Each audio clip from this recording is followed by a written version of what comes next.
আসসালামু আলাইকুম। আমি অ্যাডভোকেট ইমরান নিয়মিত প্র্যাকটিস করছি ঢাকা জজ কোর্টে। আজকে আলোচনার বিষয় হচ্ছে নামজারি না থাকলে আপনার পড়তে হতে পারে মারাত্মক তিনটি সমস্যায়।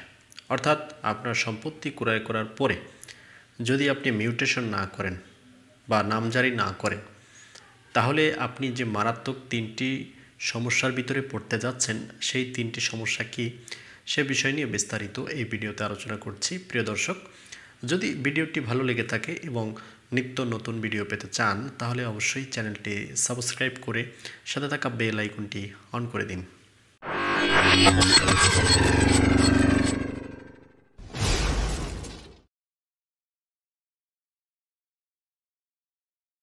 প্রিয় দর্শক, যদি আপনার একটি সম্পত্তি সাবকবলা মূলে ক্রয় করে থাকেন, অবশ্যই সেই সম্পত্তির নামজারি করা একান্ত গুরুত্বপূর্ণ।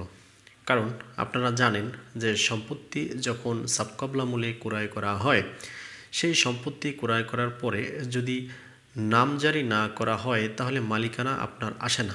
আর যদি মালিকানা না আসে, তাহলে কোনোভাবেই সেই সম্পত্তি আপনি দাবি করতে পারেন না। প্রিয় দর্শক, এমনও দেখা যায় যে আমাদের সমাজে এক সম্পত্তি একাধিক লোকের কাছে বিক্রি করে দেয়। তাতে করে বিভিন্ন সমস্যার সম্মুখীন হতে হয়, মামলা মোকদ্দমা পর্যন্ত হয়ে যায়, মারামারি পর্যন্ত হয়ে যায়, সেখানে সিভিল মামলা এবং ক্রিমিনাল মামলা পর্যন্ত হয়।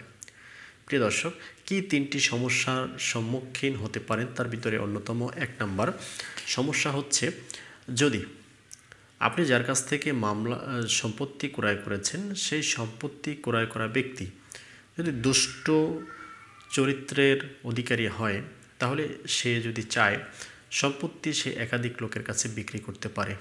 ধরে নিলাম আপনার কাছে সম্পত্তি বিক্রি করলো, আবার এক সপ্তাহ পরে আরেকজনের কাছে বিক্রি করলো।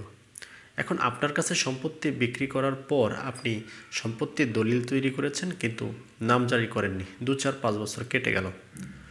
এদিকে আপনার যে সম্পত্তি বিক্রি করা হলো আপনার নামে, সেই ব্যক্তি সম্পত্তি আপনার কাছে বিক্রি করেছে, আরেকজনের কাছে বিক্রি করে দিল।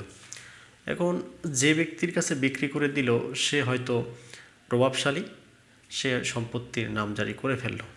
এখন যদি পরবর্তীতে আপনি সম্পত্তির নামজারি করতে যান, আপনার নামজারি নিবে না, যেহেতু আপনার সম্পত্তিটি আগেই নামজারি হয়ে গিয়েছে। তখন কিন্তু আপনি মারাত্মক সমস্যার সম্মুখীন হয়ে যাবেন।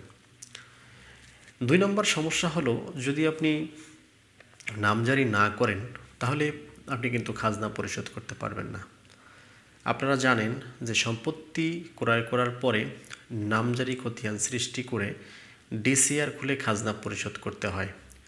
আপনারা এও জানেন, যদি পরপর 3 বছর খাজনা বাকি থাকে, তাহলে সম্পত্তিটি খাস হয়ে যাওয়ার সম্ভাবনা থাকে, এবং যদি সম্পত্তি খাস হয়ে যায়, তাহলে কিন্তু সরকার সম্পত্তিটি দখল করে নেবে। প্রিয় দর্শক, এছাড়াও যে সমস্যাগুলো হয়, যেমন নামজারি যদি আপনি না করেন, তাহলে সেই নামজারির না করার ফলে আপনি সম্পত্তিটি বিক্রয় করতে পারবেন না। অর্থাৎ আপনার সম্পত্তির মূল্য কমে যাবে। যখন আপনি কারো কাছে বিক্রি করতে যাবেন, সে প্রথমেই আপনার দলিল দেখবে, তারপরে আপনার নামজারি রয়েছে কিনা সেটি দেখবে। যদি আপনার নামে নামজারি না থাকে, তাহলে সেই সম্পত্তি সে ক্রয় করতে চাইবে না, অথবা যদি ক্রয় করতে চায়, অর্ধেক দামে ক্রয় করে ফেলবে, বা আপনার সম্পত্তির দামটি কমে যাবে। সেজন্য আপনার সম্পত্তিটি নামজারি করা একান্ত গুরুত্বপূর্ণ।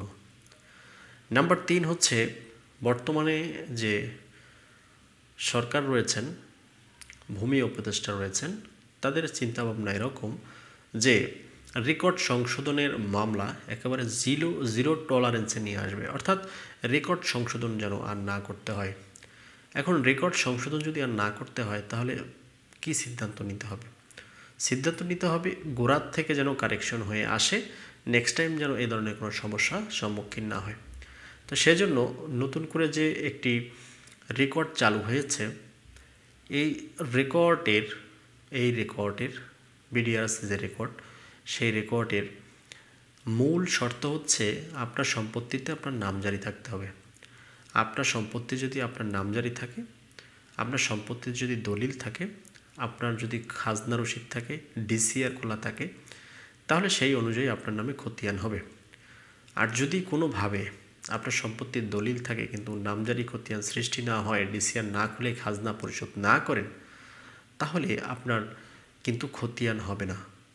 আর যদি আপনার খতিয়ান না হয়, তাহলে সম্পত্তিটি কিন্তু আর আপনার দখলে থাকলেও সম্পত্তিটি কিন্তু খাস হওয়ার সম্ভাবনা থাকবে, বিক্রয়ের ক্ষেত্রে ঝামেলা হবে, রেকর্ড আপনার নামে হবে না, বিভিন্ন সমস্যার আপনি সম্মুখীন হবেন। সেই জন্য অবশ্যই আপনার নামজারি করা একান্ত গুরুত্বপূর্ণ এবং বাধ্যতামূলক। প্রিয় দর্শক, আশা করি আজকের ভিডিওটির মাধ্যমে আপনারা একটি গুরুত্বপূর্ণ তথ্য জানতে পারলেন। যদি এরকম নিয়মিত গুরুত্বপূর্ণ তথ্য জানতে চান, তাহলে অবশ্যই আমার চ্যানেলটি সাবস্ক্রাইব করে সাথে থাকা বেল আইকনটি অন করে দেবেন। নিত্য নতুন ভিডিও পাওয়ার জন্য পাশে থাকা বেল আইকনটি অন করে লাইক, কমেন্ট, শেয়ার করতে পারেন। যদি আমাকে আপনাদের প্রয়োজন হয়, অবশ্যই স্ক্রিনে দেওয়া নাম্বারে যোগাযোগ করতে পারেন। পরবর্তী ভিডিও দেখার আমন্ত্রণ রইল। সেই পর্যন্ত সবাই ভালো থাকবেন, সুস্থ থাকবেন।